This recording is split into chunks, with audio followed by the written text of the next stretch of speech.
Bonsoir à tous, soyez les bienvenus dans votre journal de l'Afrique. À la une de l'actualité, cette décision de la Cour pénale internationale, elle modifie les conditions de mise en liberté de Laurent Gbagbo et Charles Blé Goudé. On ira retrouver Stéphanie Mopa à La Haye dès le début de cette édition. À contre-courant des décisions de l'OMS, le Sénégal ne renoncera pas à l'hydroxychloroquine. Le protocole est maintenu. Ce traitement continuera d'être prescrit aux malades du Covid dans le pays. Et puis le rôle majeur aussi des tests, le dépistage est essentiel dans cette lutte contre le coronavirus. Au Nigeria, les autorités sanitaires ont redoublé d'efforts ces dernières semaines. Vous le verrez dans ce journal. Je vous le disais donc à l'instant dans les titres, la Chambre d'appel de la Cour pénale internationale de La Haye lève une partie des conditions imposées à la demande de libération de Laurent Gbagbo et Charles Blé Goudé. On retrouve tout de suite en direct depuis La Haye notre correspondante sur place, Stéphanie Mopa. Bonjour Stéphanie. Est-ce qu'il faut donc comprendre que Laurent Gbagbo et Charles Blé Goudé pourront désormais se déplacer plus facilement? Ils n'auront par exemple plus à remettre au greffe toutes les pièces d'identité dont ils disposent? Oui, effectivement, hein. D'ailleurs, une des conditions qui est levée, c'est qu'ils pourront récupérer leurs documents d'identité et qu'ils auront aussi la possibilité de voyager. Alors jusqu'ici, ils sont maintenus ils n'avaient pas le droit de circuler hors de Bruxelles où ils résidaient pour Laurent Gbagbo et hors de La Haye pour Charles Blé Goudé. Et désormais, ils peuvent décider de voyager ou de déménager dans une autre ville, dans un autre pays éventuellement. Mais il y a quand même encore des conditions. Et ces conditions, c'est d'abord que s'ils veulent se déplacer dans un autre pays, il faut que ce pays compte parmi les 123 États qui sont membres de la Cour pénale internationale. C'est le cas, par exemple, de la Côte d'Ivoire. Et puis, il faudra aussi qu'ils en fassent la demande, qu'ils en fassent la demande au greffe de la Cour, qui lui-même ira demander à l'État en question s'il accepte de les recevoir. Donc, il y a encore cette procédure-là qui fait qu'ils ne peuvent pas demain matin prendre leur voiture et partir voyager tout autour de l'Europe ou ailleurs. Mais les conditions sont largement allégées, hein, parce qu'il y avait jusqu'à aujourd'hui une autre... Pour les conditions qui restent maintenues, le fait notamment qu'ils ne peuvent pas s'exprimer au sujet de l'affaire qui est toujours en cours devant la Cour pénale internationale.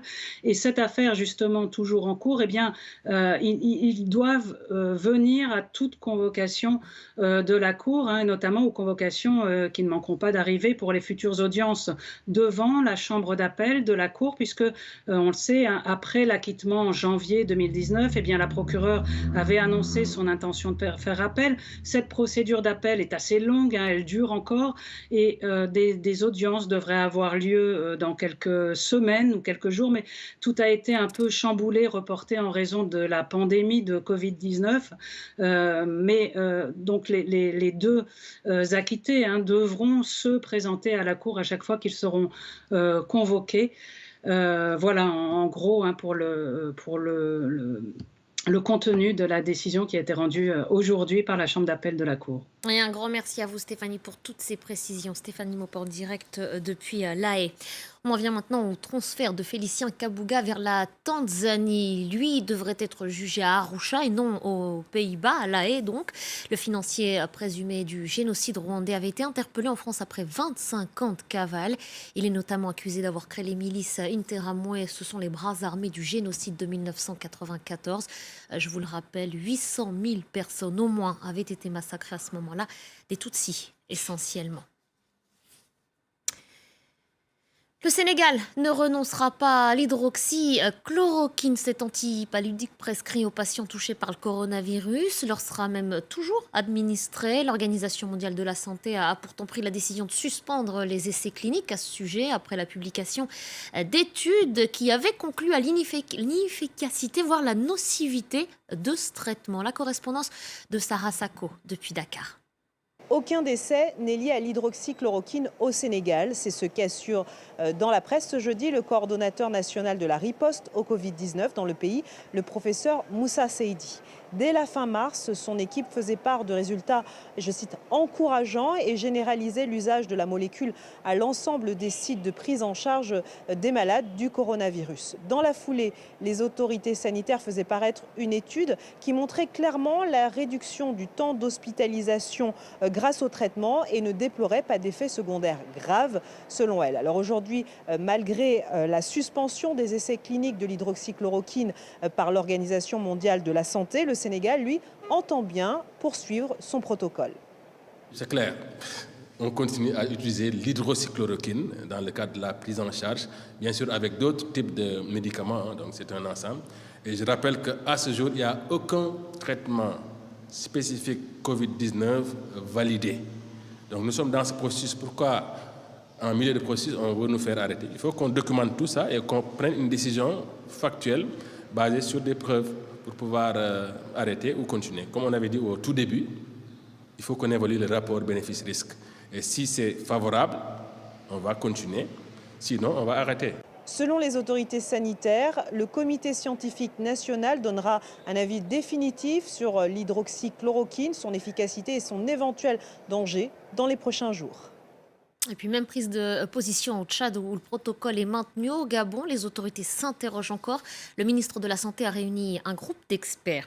Et au fur et à mesure du déconfinement, les tests restent essentiels dans la lutte contre cette épidémie. Les politiques de dépistage varient d'un pays à l'autre sur le continent. Au Nigeria, les autorités sanitaires ont redoublé d'efforts ces dernières semaines. Mais sur le terrain, vous allez le voir, la mission des soignants est parfois délicate. C'est un reportage de Moïse Gomis. Le centre de contrôle des maladies Adejoke Akan-O supervise des téléconseillers. Chaque poste de travail est relié soit à une ligne téléphonique gratuite ou aux réseaux sociaux. 24 heures sur 24, ici et dans 3 autres plateformes, sont traités les appels sur le Covid-19 en provenance de tout le Nigeria. Des appels du plus sérieux au plus injurieux. It's not easy to manage, but what we do is we continually enlighten the public when they call us, pacify their fear, advise them that the best they can do for themselves right now is to prevent being infected. Le dépistage du Covid-19 est l'une des priorités pour le Nigeria. Mais il reste difficile à mener dans certaines communautés. Beaucoup d'agents testeurs craignent de se déplacer à cause des réactions possibles du public, comme cette équipe dépistant désormais dans ce centre communal de santé. The lockdown has posed so many economic challenges to different families. So there are places we are welcome, there are places we are rejected, there are places we are bullied. But all those are part of the risk as a networker in this kind of situation. Selon le Centre de contrôle des maladies, moins de 50 000 tests ont été effectués à la mi-mai. Dépister est donc un défi pour un pays comptant 200 millions d'habitants. Assouplir ou renforcer les mesures pour contenir le Covid-19 au Nigeria, c'est aussi le casse-tête auquel font face chaque jour les autorités sanitaires. What we're trying to move to now is move away from a lockdown the whole country to say, listen, this part of the country, this hotspot has a significant number of cases, so let's put in the measures in that particular area while we find a way for the rest of the country. Et en parallèle, le Nigeria maintient ses efforts pour dépister. En moins de 2 mois, le nombre de laboratoires publics aux normes internationales a été multiplié par 4. Des structures qui seront utiles pour un pays en proie à de grandes épidémies chroniques. Au Nigeria, toujours où le bilan s'est alourdi après l'attaque coordonnée de plusieurs villages dans le district de Sabon-Birni, c'est dans le nord-ouest du pays. Plus de 70 personnes ont été tuées par balle.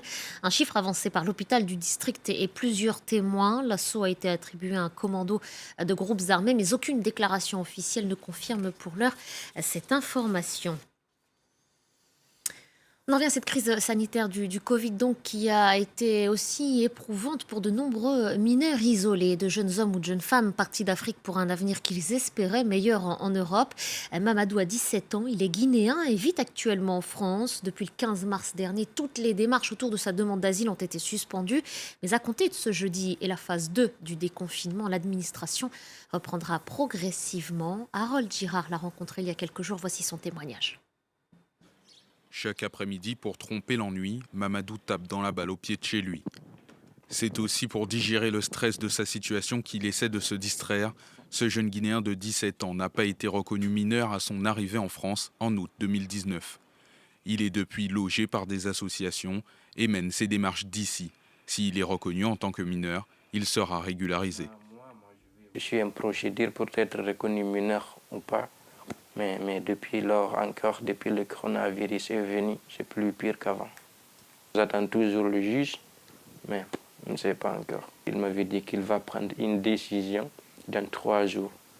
Jusqu'à présent, sur les 3 jours-là, ça fait 3 mois. La pandémie de coronavirus s'est installée comme la difficulté de trop pour Mamadou. Comme des milliers d'autres malades, il s'est vu privé de rendez-vous médicaux. Le coronavirus est venu au moment où j'avais des rendez-vous à l'hôpital. Ils m'ont appelé, ils m'ont dit que ouais, maintenant mes rendez-vous sont reportés, de les appeler dans quelques mois. Atteint d'une maladie rare qui dégrade l'état de ses yeux, sa seule carte AME, aide médicale d'État, ne couvre pas les frais nécessaires. S'il était reconnu mineur, l'adolescent pourrait entrevoir une solution. Depuis plusieurs mois, il se rendait régulièrement à l'hôpital pour tenter de trouver une issue. Accès difficile à la santé et lenteur des administrations, Mamadou fait face au problème d'une grande partie des mineurs isolés étrangers qui arrivent en France, mais ne se résignent pas pour autant. Ils m'ont envoyé pas longtemps le truc de vœux pour l'année prochaine, pour voir le lycée, le métier que je vais faire. Mais avec mes professeurs, moi j'ai déjà choisi électrotechnique, parce que mon professeur m'avait dit que moi j'ai un peu le niveau. Aujourd'hui, tout ce qui empêche Mamadou d'être reconduit à la frontière, c'est son recours judiciaire qui n'est toujours pas soldé par une décision. Ses projets ne tiennent qu'à ce verdict. Lui espère passer son bac l'année prochaine.